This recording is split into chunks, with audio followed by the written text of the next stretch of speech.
The idea, which constitutes the actual being of the human mind, is not simple, but compounded of a great number of ideas. The greater emotion with which we conceive a loved object to be affected toward us, the greater will be our complacency. I shall consider human actions and desires in exactly the same manner, as though I were concerned with lines, planes, and solids. None are more taken in by flattery than the proud, who wish to be the first and are not. Let unswerving integrity be your watchword. Only that thing is free which exists by the necessities of its own nature, and is determined in its actions by itself alone. Men are especially intolerant of serving and being ruled by their equals. He who has a true idea simultaneously knows that he has a true idea, and cannot doubt of the truth of the thing perceived. The virtue of a free man appears equally great in refusing to face difficulties as in overcoming them. True knowledge of good and evil as we possess is merely abstract or general, and the judgment which we pass on the order of things and the connection of causes, with a view to determining what is good or bad for us in the present, is rather imaginary than real. Know to laugh, not to lament, not to detest, but to understand. Such things as are good simply because they have been commanded or instituted, or as being symbols of something good, are mere shadows which cannot be reckoned among actions that are the offspring, as it were, or fruit of a sound mind and of intellect. Love or hatred towards a thing which we conceive to be free must, other things being similar, be greater than if it were felt towards a thing acting by necessity. Even more, in the created thing, is a perfection that she exists, since the greatest of all imperfections is not to exist. The more you struggle to live, the less you live. Give up the notion that you must be sure of what you are doing. Instead, surrender to what is real within you, for that alone is sure.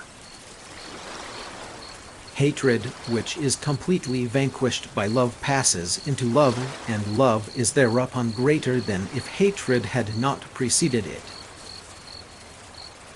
In the mind there is no absolute or free will, but the mind is determined to wish this or that by a cause, which has also been determined by another cause, and this last by another cause, and so on to infinity. Everyone is the defender of his own freedom. He who loves God cannot endeavor that God should love him in return. If facts conflict with a theory, either the theory must be changed or the facts. The greatest pride, or the greatest despondency, is the greatest ignorance of one's self. God is not he who is, but that which is. Indeed, just as light makes manifest both itself and darkness, so truth is the standard both of itself and falsity.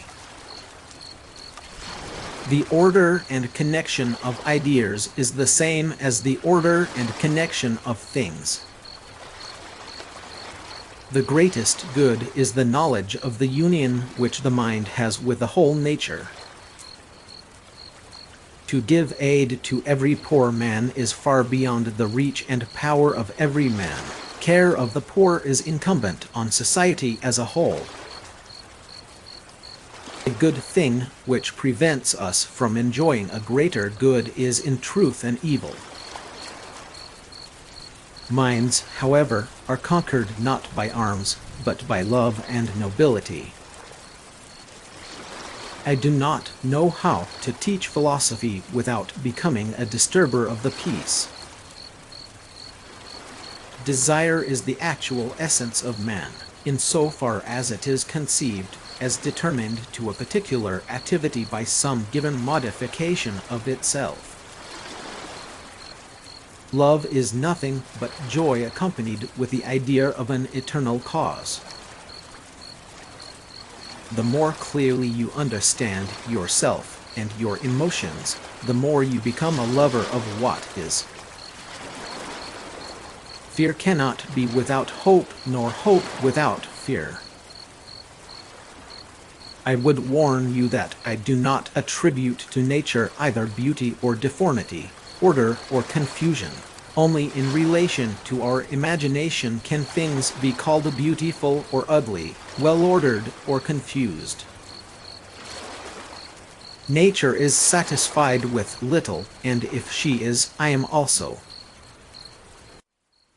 He alone is free who lives with free consent under the entire guidance of reason.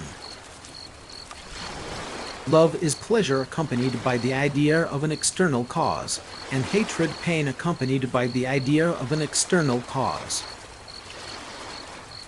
The purpose of the state is really freedom. The mind has greater power over the emotions, and is less subject thereto, insofar as it understands all things to be necessary. Do not weep, do not wax indignant. Understand. Academies that are founded at public expense are instituted not so much to cultivate men's natural abilities as to restrain them. Everything in nature is a cause from which there flows some effect. Anyone who seeks for the true causes of miracles and strives to understand natural phenomena as an intelligent being, and not to gaze at them like a fool, is set down and denounced as an impious heretic. Whatsoever is in God, and without God nothing can be or be conceived. I have labored carefully not to mock, lament, or execrate human actions, but to understand them. Be not astonished at new ideas, for it is well known to you that a thing does not therefore cease to be true because it is not accepted by many.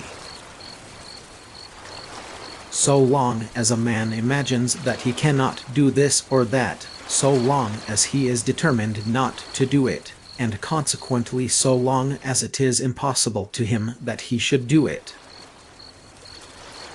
The proper study of a wise man is not how to die but how to live. Statesmen are suspected of plotting against mankind rather than consulting their interests, and are esteemed more crafty than learned. Scriptural doctrine contains not abstruse speculation or philosophic reasoning, but very simple matters able to be understood by the most sluggish mind. In practical life we are compelled to follow what is most probable. In speculative thought we are compelled to follow truth. Ceremonies are no aid to blessedness. God is a thing that thinks. Blessedness is not the reward of virtue, but virtue itself. Falsity consists in the privation of knowledge which inadequate, fragmentary, or confused ideas involve.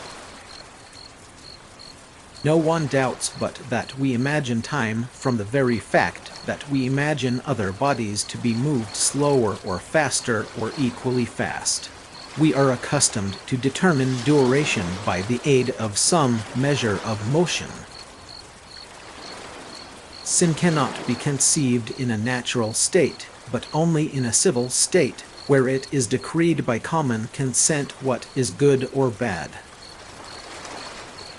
Fame has also this great drawback, that if we pursue it, we must direct our lives so as to please the fancy of men.